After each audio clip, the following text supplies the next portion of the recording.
धान्य देई. जोडते मनाची नाती आमची माती, आमची माणसं. आमची माती, आमची माणसं. आमची माती, आमची माणसं. आमची माती, आमची माणसं. आमची माती, आमची माणसं.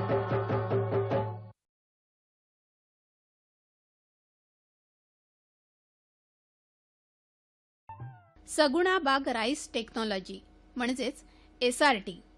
नेरळच्या चंद्रशेखर भडसावळे यांनी हे तंत्रज्ञान विकसित केलंय. SRT तंत्र म्हणजे दरवर्षी भात पिकासाठी नांगरणी चिखळणी न करता गादी वाफे तयार करून भात बियाण्याची टोकणणी करायची. पुढे 4-5 वर्ष हेच गादी वाफे चालवायचे. त्यामुळे नांगरणीचा लावणीचा खर्च यामध्ये वाचतो.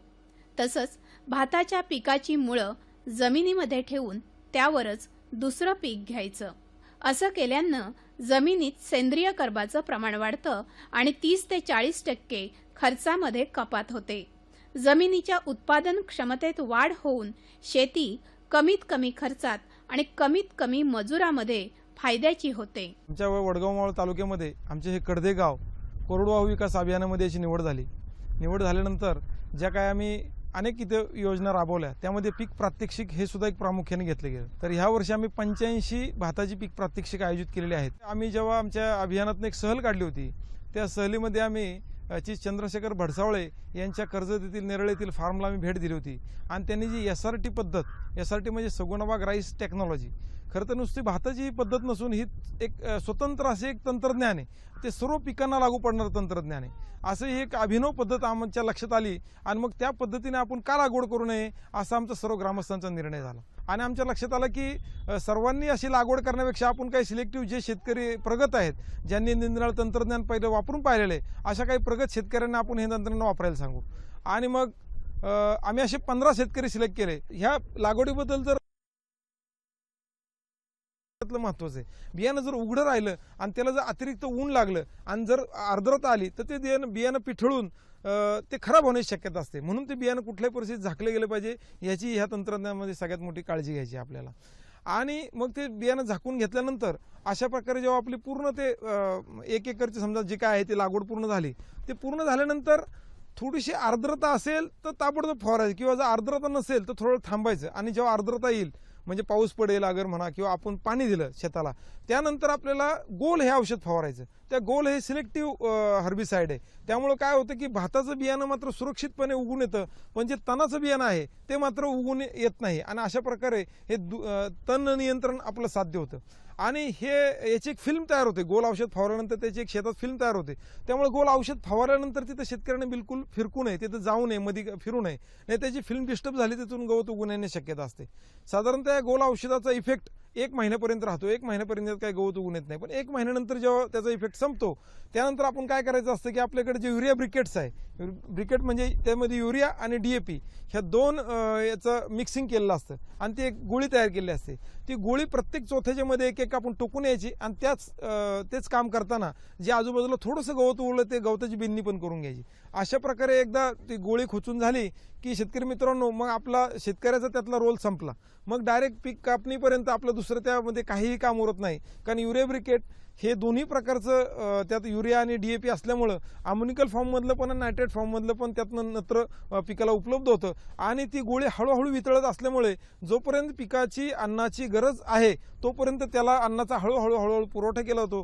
त्यामुळे नत्राची मात्रा वाया पण जात नाही आणि आवश्यकतेनुसार पिकाला मिळते आणि त्यामुळे पिकाची वाढ अत्यंत जोमदार होते.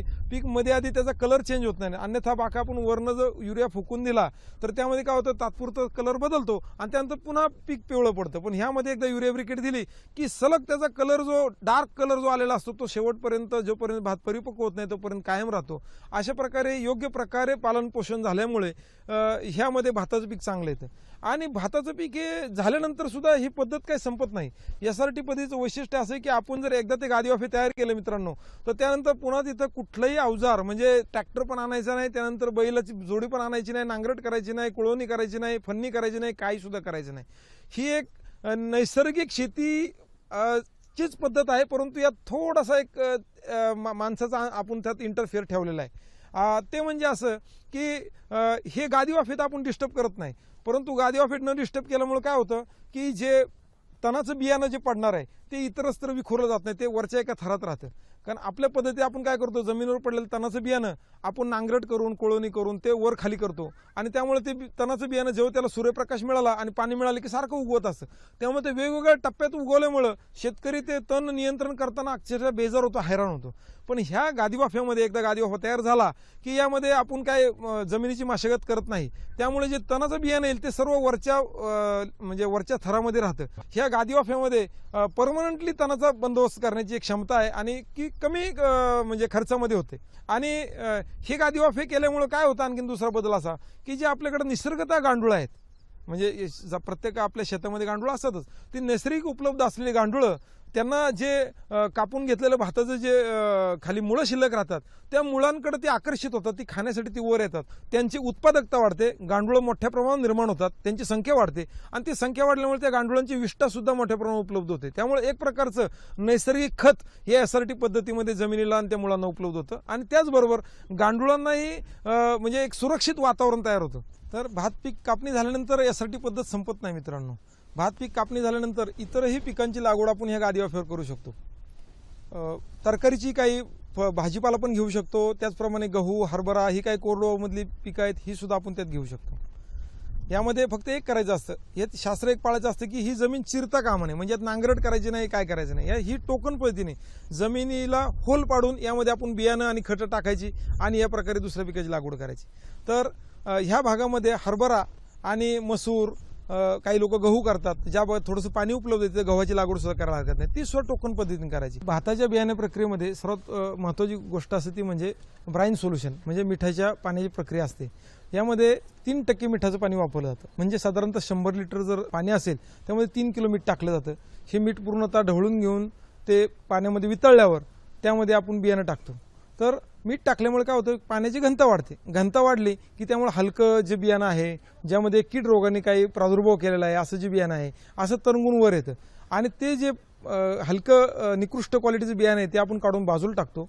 त्यानंतर जे खाली जे बुडलेलं बियाणं आहे ते आपण काढून स्वतंत्रपणे पुन्हा एकदा चांगल्या पाण्यात 2 वेळा धुवून घेतो. त्याचं कारण असं, कारण त्यावर जर मिठाच्या पाण्याची क्षार जमा झाले तर ते उगवण क्षमतेला मार्ग असतात. धुवून घेतल्यानंतर ते सावलीला वाळत घालतो. ते जर उन्हात वाळत घातलं तर ते पिठळून ते सुद्धा खराब होण्याची शक्यता असते, म्हणून आपण ते सावलीला वाळत घातलं. ते वाळत घातल्यानंतर त्याला आपण फंजीसाईडची ट्रीटमेंट देतो. मग त्यात थायरम आहे, बाविस्टिन आहे, असे 3 ग्रॅम 1 किलोला या प्रमाणात आपण फंजीसाईड ट्रीटमेंट देतो. फंजीसाईड ट्रीटमेंट देऊन झाल्यानंतर त्याला आपण ॲझोटोबॅक्टर आणि PSB याची प्रक्रिया करतो.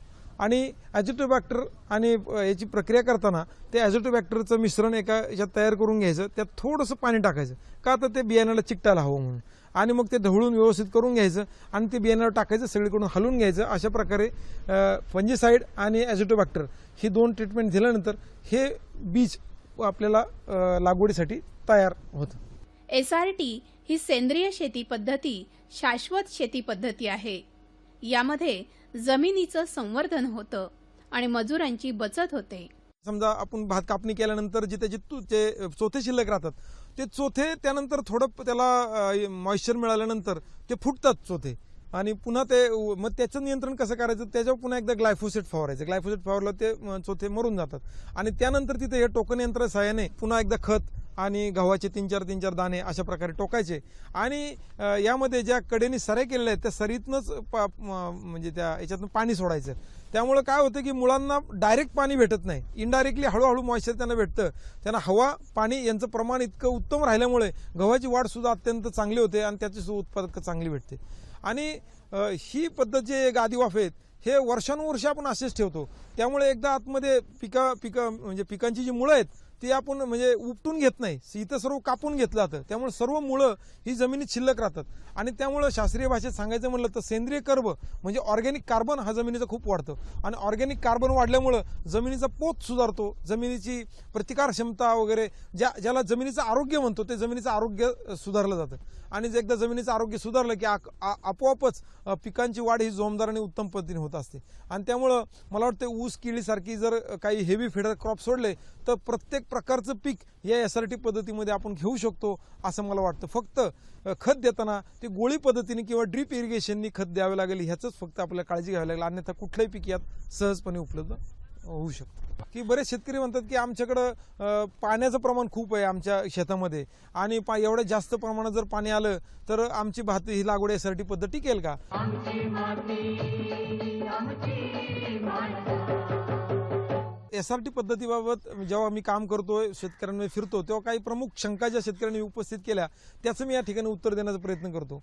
की बरेच शेतकरी म्हणतात की आमच्याकडं पाण्याचं प्रमाण खूप आहे आमच्या शेतामध्ये आणि एवढ्या जास्त प्रमाणात जर पाणी आलं तर आमची भात ही लागवड SRT पद्धत टिकेल का?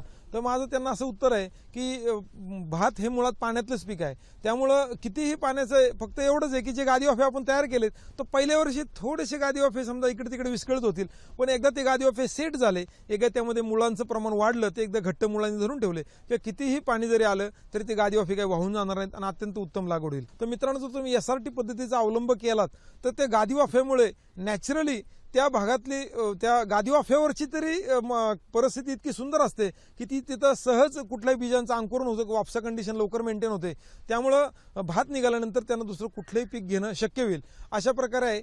आणि दुसरं असं की काही लोक म्हणतात की आता हे तण नियंत्रण आम्हाला साहेब जड जाईल आणि यात खूपच सारखं म्हणजे गबाळ उगवत राहील, गवत उगवत राहील.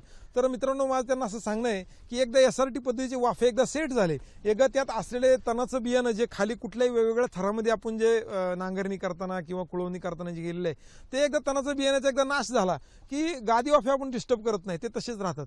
त्यामुळे जे काही तणाचं बियाणं वाऱ्याबरोबर वाहून येणार आहे किंवा पाण्याबरोबर वाहून येणार आहे ते सर्वच्या सर्व वरच्या सुपरफिशियल म्हणजे वरच्या लेअरमध्ये असतं आणि त्यामुळे ते सहज उपटूनही टाकता येतं आणि त्याचं सहज तण नियंत्रण करता येणं शक्य आहे. जसं जसं सेंद्रिय कर्ब वाफ्यातला वाढेल आणि ते त्या गादी वाफे जेव्हा सेट होतील त्यानंतर आपली उत्पादकता तुम्हाला दिवसेंदिवस वाढलेली दिसेल. अशा प्रकारे SRT तंत्रज्ञान हे सर्व पिकांना अगदी म्हणजे कुठलंही पीक आणि भात पीक तर अत्यंत सुंदर पद्धतीने यात करता येईल. यात फक्त 2 केमिकल वापरले जातात, एक ग्लायफोसेट आणि एक गोल. हे 2 सोडले तर बाकी सर्व नैसर्गिक पद्धतीने आपण करत असतो. या पद्धतीमध्ये साधारणतः 3/4 मजूर कमी लागतात. म्हणजे समजा 1 एकरला आपल्याला जर नर्सरीपासून म्हणजे रोपवाटिका तयार केल्यापासून तर चिखलणी करून लागवड होईपर्यंत समजा 60 मजूर लागणार असतील तर SRT पद्धतीमध्ये फक्त 15 मजुरांमध्ये 1 एकरची पूर्ण लागवड व्यवस्थित पद्धतीने होते. म्हणजे मजुरांची बचत होते, यात त्रास कमी होतो, यात आर्थिक गुंतवणूक कमी आहे. यामध्ये आणखीन चिखलणी करताना जो काही चांगला मातीचा जो थर आहे, वर्षानुवर्ष एखादा मातीचा थर तयार होण्यासाठी वर्षानुवर्ष जातात आणि आपण मात्र चिखलणी करून ही जशी म्हणजे दुधातली साय असते तशी ही क्रीम वरती आलेली असते आणि ही मात्र आपण नाश करून टाकत असतो. तर तो नाश म्हणजे निसर्गाचंही संतुलन चिखलणीमध्ये बिघडतं, ते टाळण्याचा प्रयत्न या पद्धतीने केला जातो. त्यामुळे जमिनीचं संवर्धन होतं. सॉइल कॉन्झर्वेशनच्या बाबतीत आमचं डिपार्टमेंट अतिशय जागरूक आहे. महाराष्ट्र शासनामध्ये जागतिक सगळ्या ठिकाणी त्याचे प्रयत्न चालू आहेत. तर हे एक प्रकारे माती संवर्धनाचीच ही सुद्धा एक प्रक्रिया आहे. सॉइल कॉन्झर्वेशन अत्यंत चांगल्या पद्धतीने होतं आणि निसर्गाला फक्त मिनिमम डॅमेज करून आपण आपली उत्पादकता आहे त्या लेवलपेक्षा सुद्धा वाढवतो. म्हणजे उत्पादकता वाढते, निसर्गाचा समतोल मात्र राखला जातो. अशी अभिनव जी पद्धत आहे ती श्री डॉक्टर चंद्रशेखर भडसवळे यांनी शोधून काढलेले. डॉक्टर चंद्रशेखर भडसवळे हे आमच्या कोकण कृषी विद्यापीठाचे पदवीधर आहेत.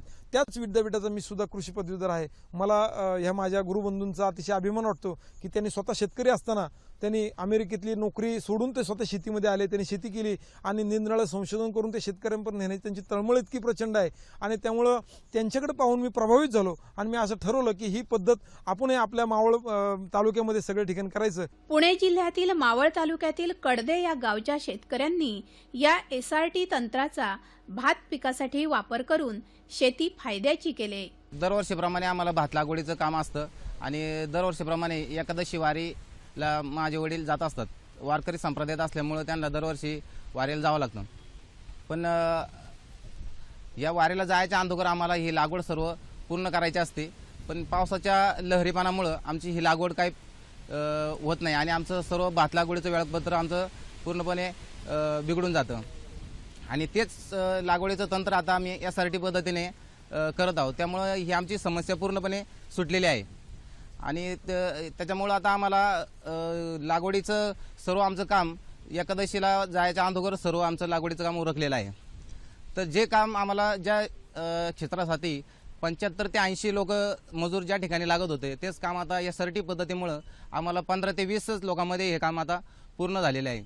या कामासाठी आम्हाला विशेष सहकार्य आमचे श्री बोराडे साहेब यांनी आम्हाला विशेष सहकार्य केलेले आहे। त्यांच्या वेळोवेळी आम्हाला या प्रकल्पामध्ये सामावून घेऊन आम्हाला वेळोवेळी त्यांनी आम्हाला सहकार्य केलं, मार्गदर्शन केलं। त्यामुळे त्यांचं आम्ही सर्व शेतकऱ्यांच्या वतीने आभारी आहोत, तसेच सह्याद्री वाहिनीचे आभारी आहोत। आमचे जे कृषी अधिकारी आहेत श्री बोराडे साहेब यांच्या मार्गदर्शनाखाली ह्यावेळेस मी SRT लागवड केलेली आहे। तर ह्या लागवडीमध्ये मला अत्यंत कमी खर्च, कमी श्रम आणि कमी कष्टामध्ये भात लागवड मी केलेली आहे। आमची माती आमची माणसं। नमस्कार, मी रवी गारदाळे। माझी कडदे गावामध्ये जमीन आहे। तर दरवर्षी भात लागवडीला खूपच खर्च होतो आहे आणि भात लागवड म्हटलं की अंगावरती काटा येतो, परंतु नाईलाज असतो, भात लागवडी करावीच लागते। तर माझी डोंगराच्या कडेला जमीन आहे, तिथे पावसाळ्यामध्ये गुडघा इतके पाणी असते। तर आमचे जे कृषी अधिकारी आहेत श्री बोराडे साहेब यांच्या मार्गदर्शनाखाली ह्यावेळेस मी SRT लागवड केलेली आहे। तर ह्या लागवडीमध्ये मला अत्यंत कमी खर्च, कमी श्रम आणि कमी कष्टामध्ये भात लागवड मी केलेली आहे। तर ह्यावेळेस एका शेताला भात लागवड केलेली आहे, तर त्याचा कसा फायदा होतो याच्यानुसार मी पुढच्या वर्षी सगळ्या शेतांना त्याचप्रमाणे भात लागवड करणार आहे। मी हरिचंद्र वाळवा तुबे, कडदेगावचा सरपंच। आम्ही 2011 आणि 12 मध्ये आत्मा या संस्थेमार्फत गावामध्ये अभिनव कृषी बचत गट याची स्थापना केली आणि त्या अंतर्गत जवळजवळ 38 ते 39 लोकांची त्याच्यात नावं घेतली गेली आणि त्यामार्फत आम्ही म्हणजे 2 ते 3 वर्षे खत, बियाणे भाताचे लोकांना वाटप केले।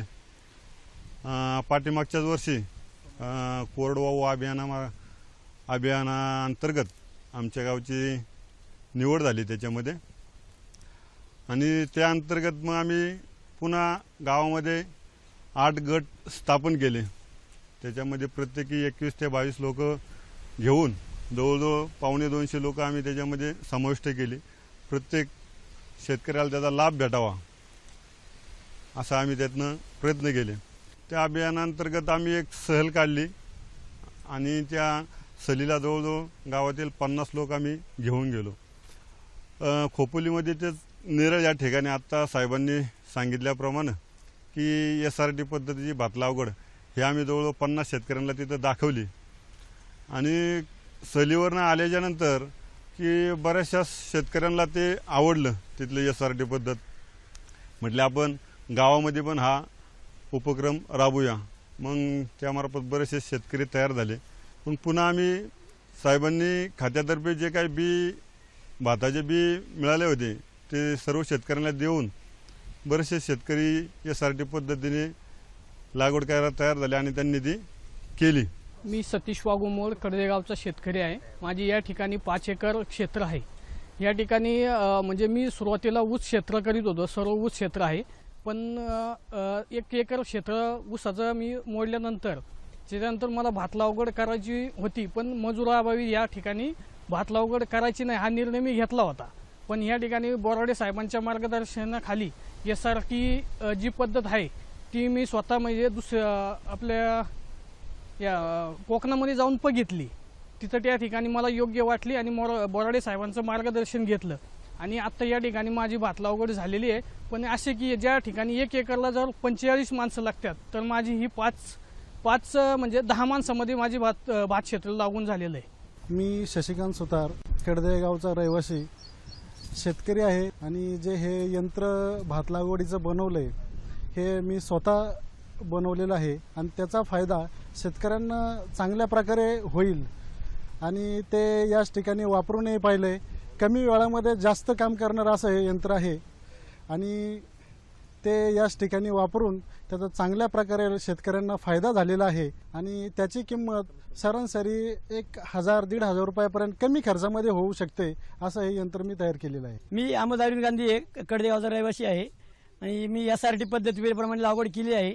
आमची गावातील यात्रा गेली होती, त्या यात्रेमध्ये मी पण सहभागी होतो। त्यावेळेस तिथं त्या एका शेतकऱ्या फार्मवरती गेलो असताना तिथे SRT पद्धतीची लागवड पाहिली त्या लागवडीमध्ये जे काही चार दाणे टाकायचे, चार दाण्याची वाढ कशी होती या पद्धतीने मी स्वतः शेती केलेली आहे. आता माझ्या शेतावरती जिथं 60 माणूस लागायचे तिथं 30 माणसामध्ये मी काम करून घेतलेले आहे. आता शेतकरी बंधूंना माझी एक विनंती आहे की SRT पद्धत नवीन आहे, परंतु अतिशय उपयुक्त आहे. आम्ही मावळ म्हणजे कोकणातली पण बघितली, इथं मावळ प्रांतात पण आम्ही लागवड चालू आहे आमची.